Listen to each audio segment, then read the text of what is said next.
Assalamualaikum warahmatullahi wabarakatuh. Yang kami hormati dosen pengampu mata kuliah Kewarganegaraan Bu Anissa Indah Nuari, SH.MH, beserta teman-teman semuanya. Kami dari kelompok nomor absen 37 sampai dengan nomor 40 akan mempresentasikan topik yang sangat hangat dan relevan dengan kondisi negara kita saat ini, yaitu mengenai ketimpangan sosial dan ekonomi global dengan studi kasus dolar naik, rupiah melemah, dampak ekonomi global bagi Indonesia. Teman-teman, ketika kita melihat fenomena dolar yang naik dan rupiah yang melemah, hal ini tidak terjadi begitu saja, tetapi terdapat rantai masalah yang kompleks. Oleh karena itu, dalam presentasi kami akan menjelaskan mengenai pemahaman dasar tentang ketimpangan ekonomi, pengaruh negara maju terhadap ekonomi dunia, fenomena globalnya, dampak nyata bagi masyarakat, serta solusi dan peran aktif yang bisa kita lakukan untuk menghadapi kondisi tersebut. Sebelum kita masuk ke pembahasan, izinkan saya untuk memperkenalkan anggota kelompok kami yang akan menjelaskan materi ini. Yang pertama, ada saya sendiri, Putri Najwa Arum, dari Administrasi Publik FISIP yang akan bertanggung jawab dari slide 3 hingga 5. Selanjutnya ada Najwa Jihan Kamila dari Ilmu Komunikasi FISIP yang akan bertanggung jawab dari slide 6 hingga slide 8. Kemudian ada Mirza Aisyah dari Ilmu Komunikasi FISIP yang akan mengerjakan slide 9 hingga slide 11. Dan yang terakhir ada Revalia Putri Hermawan dari Administrasi Publik FISIP yang akan bertanggung jawab dari slide 12 hingga slide 14. Untuk mempersingkat waktu, mari kita langsung masuk ke slide selanjutnya. Baik, ke pembahasan pertama, di slide ini saya akan menjelaskan mengenai pengertian ketimpangan ekonomi global. Ketimpangan ekonomi global merupakan suatu kondisi di mana distribusi kekayaan, pendapatan, sumber daya, dan kesempatan ekonomi antar negara di dunia tidak berjalan secara merata. Fenomena ini terlihat jelas dari dominasi negara maju yang memiliki keunggulan besar dalam sektor teknologi, industri, dan akses pasar global. Sementara negara berkembang seringkali tertinggal dan menghadapi kesulitan dalam meningkatkan daya saing ekonominya. Ketimpangan ini dipengaruhi oleh globalisasi, perdagangan internasional, penguasaan teknologi, investasi asing, serta kekuatan ekonomi negara-negara besar. Selain itu, negara maju juga memiliki kualitas pendidikan, sumber daya manusia, dan modal yang lebih baik sehingga mampu menguasai perdagangan internasional. Sedangkan negara berkembang sering mengalami hambatan seperti ketergantungan impor, utang luar negeri, dan keterbatasan teknologi. Akibatnya, negara berkembang sering mengalami kesulitan dalam meningkatkan daya saing ekonominya dan kesejahteraan antar negara menjadi berbeda. Ketimpangan ini memicu ketergantungan ekonomi yang tinggi dari negara berkembang terhadap kebijakan ekonomi global yang ditentukan oleh negara-negara maju. Selanjutnya pada slide ini dijelaskan mengenai pengaruh negara maju terhadap ekonomi dunia. Negara maju memegang peranan dan pengaruh yang sangat besar terhadap stabilitas ekonomi di dunia karena mereka menguasai jalur perdagangan internasional, teknologi, dan keuangan global. Akibat dari dominasi ini, kebijakan ekonomi yang diambil dari negara maju dapat menimbulkan efek domino yang langsung mempengaruhi kondisi keuangan di negara berkembang termasuk di Indonesia. Contohnya, ketika Bank Sentral Amerika The Fed menaikkan suku bunga, kebijakan tersebut dapat memicu fluktuasi nilai tukar mata uang global. Investor biasanya menarik modal asing secara massal dari negara berkembang lalu memindahkannya ke negara maju karena dianggap lebih menguntungkan dan aman. Hal tersebut menyebabkan nilai tukar mata uang negara berkembang termasuk rupiah menjadi melemah. Selain itu, harga barang impor seperti elektronik, bahan bakar, BBM, dan kebutuhan industri juga bisa meningkat. Jadi dapat disimpulkan bahwa kondisi ekonomi negara maju sangat berpengaruh terhadap stabilitas ekonomi di dunia. Selanjutnya, fenomena dolar naik dan rupiah melemah. Fenomena dolar naik dan rupiah melemah merupakan salah satu contoh dampak dari ketimpangan ekonomi global. Penguatan dolar biasanya terjadi karena kondisi ekonomi Amerika stabil, terjadinya kenaikan suku bunga The Fed, dan tingginya permintaan dolar di pasar internasional. Sementara itu, rupiah mengalami pelemahan karena tingginya ketergantungan terhadap impor, keluarnya modal investasi asing, serta adanya ketidakstabilan ekonomi global. Pada tahun 2024 sampai tahun 2025, nilai tukar rupiah sempat menyentuh angka kisaran 15.100 per dolar AS di tahun 2024 dan melemah hingga menembus angka 16.700 per dolar AS pada akhir tahun 2025. Pelemahan rupiah menyebabkan harga barang impor meningkat, biaya produksi naik, dan daya beli masyarakat menurun. Fenomena ini berdampak langsung pada kehidupan masyarakat di Indonesia, terutama pada harga kebutuhan pokok, bahan bakar BBM, teknologi, dan biaya pendidikan luar negeri. Oleh karena itu, fenomena ini menunjukkan bahwa kondisi ekonomi global dapat mempengaruhi kehidupan masyarakat di Indonesia sehari-hari. Nah, untuk slide penyebab melemahnya rupiah akan dijelaskan oleh saya. Perkenalkan, saya Najwa Jihan Kamila. Nah, di sini pelemahan nilai tukar rupiah terhadap dolar AS disebabkan oleh kombinasi sentimen global dan tekanan domestik yang memicu keluarnya aliran modal asing dan tingginya permintaan valuta asing. Di sini juga ada poin-poinnya. Poin pertama itu adalah kebijakan suku bunga Amerika Serikat. Kenapa sih kebijakan suku bunga Amerika Serikat ini bisa menjadi penyebab melemahnya rupiah? Karena Bank Sentral Amerika Serikat, yaitu The Fed, menaikkan dan mempertahankan suku bunga tinggi untuk mengendalikan inflasi di negaranya. Nah, itu tuh berdampak banget teman-teman buat ekonomi global, karena investor itu pasti akan mencari dolar karena dianggap sebagai aset yang aman dan kuat sebagai mata uang internasional. Perubahan kebijakan ekonomi Amerika juga sangat mempengaruhi negara yang berkembang seperti negara Indonesia. Yang kedua itu ada geopolitik global. Nah, geopolitik global ini kan sama dengan ketidakpastian ekonomi global, yang mana kondisi seperti perang, konflik geopolitik, kenaikan harga BBM, dan memperlambat ekonomi internasional, yang mana membuat investor mencari aset yang aman. Sama seperti tadi, dan dolar AS ini dianggap sebagai safe haven sehingga permintaannya itu lebih banyak daripada mata uang lain. Yang ketiga itu ada tingginya ketergantungan impor Indonesia atau tingginya permintaan falas domestik, yang mana Indonesia ini masih banyak mengimpor kebutuhan penting seperti BBM, bahan baku industri, alat elektronik, bahkan obat-obatan dan teknologi. Karena transaksi internasional ini menggunakan dolar, mau nggak mau, kebutuhan dolar di Indonesia menjadi lebih tinggi. Yang keempat, ada kondisi fiskal dan fundamental dalam negeri. Pemerintah Indonesia dan perusahaan Indonesia memiliki utang dalam dolar Amerika Serikat. Dan ketika dolar naik, itu pembayarannya jadi lebih mahal, teman-teman. Tekanan terhadap rupiah juga semakin besar ya. Ini juga mempengaruhi banget nih sama kondisi pasar dan kepercayaan investor. Investor asing juga sangat memperhatikan stabilitas ekonomi dan politik suatu negara. Kalau kondisinya dianggap belum stabil, investor tuh pasti akan narik modalnya dan nilai tukar rupiah itu semakin melemah. Pasar keuangan juga akan menjadi lebih sensitif. Nah, untuk slide ketujuh ini adalah dampak terhadap harga barang. Yang pertama, barang impor menjadi lebih mahal.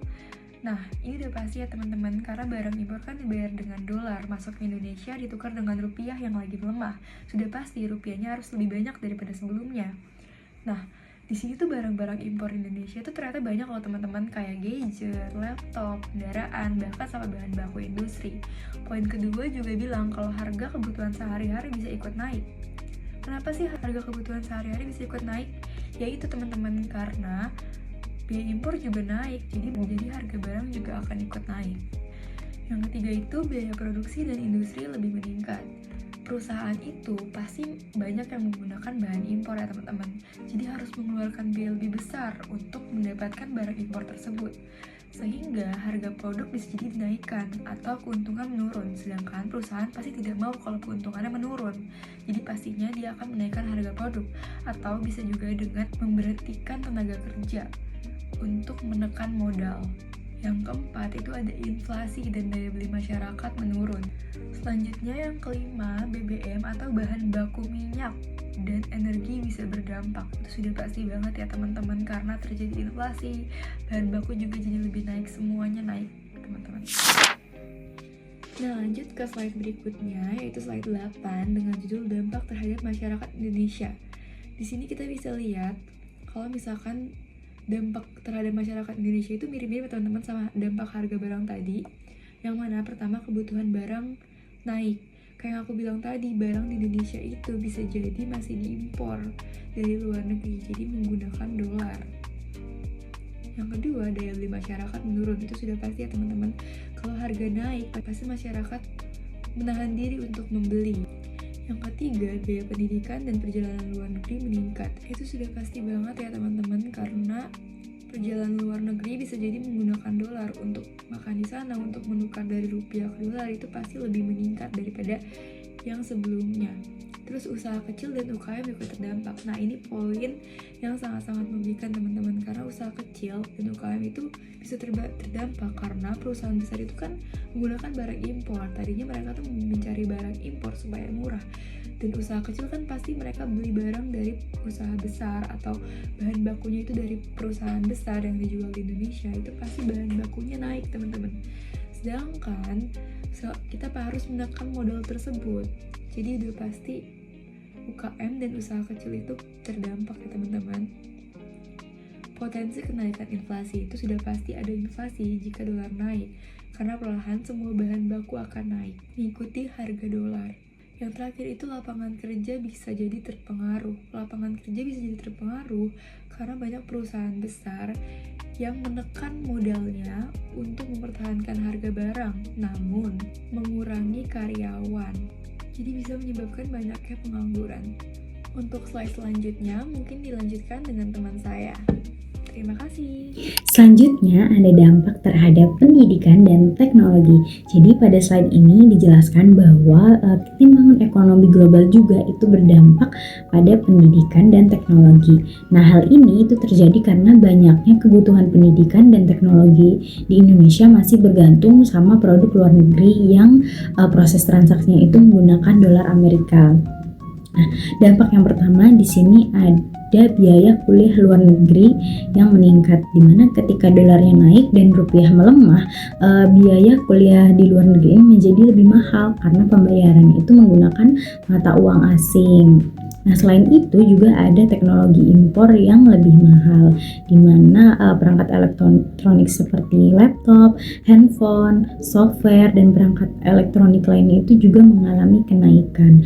Nah, kondisi dari dua dampak di atas itu menjadi lebih sulit itu bagi sebagian masyarakat, terutama bagi pelajar atau mahasiswa yang membutuhkan teknologi untuk belajar. Contohnya harga software dan perangkat elektroniknya naik. Nah, jadi harga laptop dan software pendidikan itu meningkat. Jadi nggak semua orang itu dapat menjangkaunya dengan mudah. Nah, hal ini itu juga dapat menunjukkan bahwa perubahan ekonomi global nggak hanya berdampak sama perdagangan, tetapi juga mempengaruhi pendidikan dan perkembangan teknologi di masyarakat.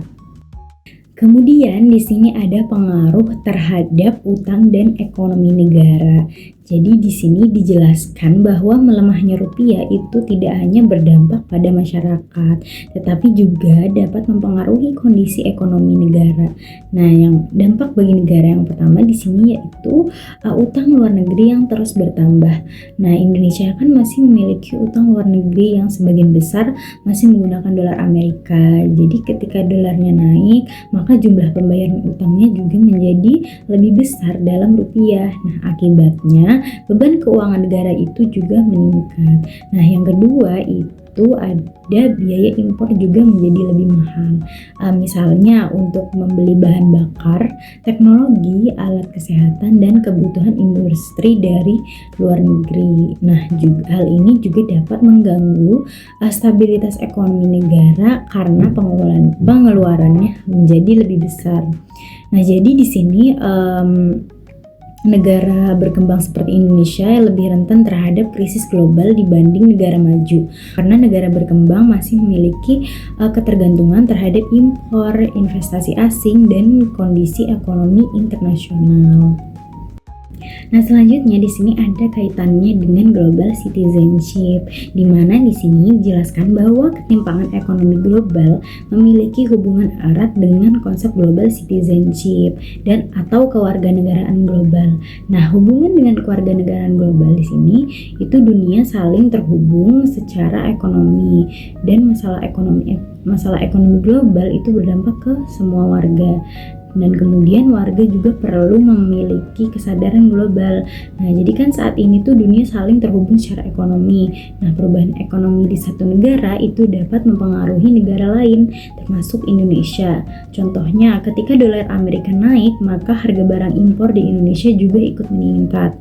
Nah, hal ini menunjukkan bahwa masalah ekonomi global di sini dapat berdampak pada kehidupan masyarakat di berbagai negara. Nah, karena itu, warga negara perlu memiliki kesadaran global.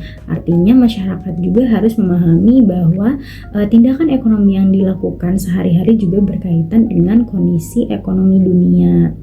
Nah, di sini ada beberapa nilai yang perlu dimiliki sebagai warga negara global. Nah, yang pertama di sini peduli terhadap ekonomi nasional. Jadi di sini kita dapat mendukung produk lokal dan membantu perkembangan UMKM.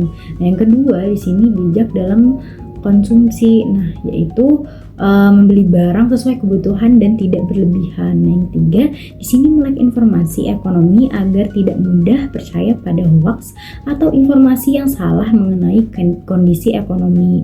Jadi dengan memiliki kesadaran global, masyarakat juga dapat lebih siap menghadapi tantangan ekonomi dunia sekaligus membantu memperkuat ekonomi nasional. Pada slide ini saya akan membahas bagaimana peran masyarakat Indonesia dalam menghadapi ketimpangan ekonomi global.